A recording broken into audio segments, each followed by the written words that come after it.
matemaatiline loogika. Kallis lapsevanem, aita oma lapsel matemaatika ajuosal vaikselt ärgata läbi selle, et istuge maha ja avastage, et ühele sündmusele järgneb teine ja kui see esimene sündmus ei ole toimunud, siis teist sündmust ei tule.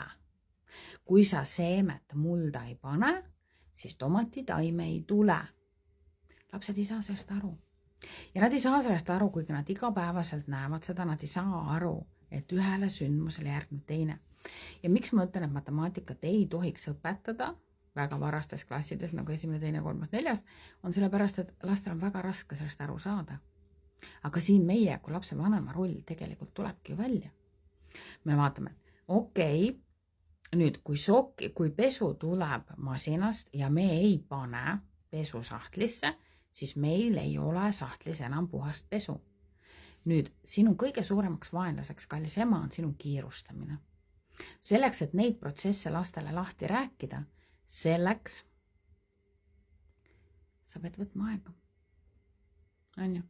Kiirustamine on tunne, seda tunnet saab vabastada, seda ma õpetan Teadlikum Ema klubis, aga lastest ja õppimisest räägime sügavamalt teadlikumema.ee kursused, kuidas ammeti need lapsed õppima saada ja seal ma annan sulle täieliku tööriistakasti.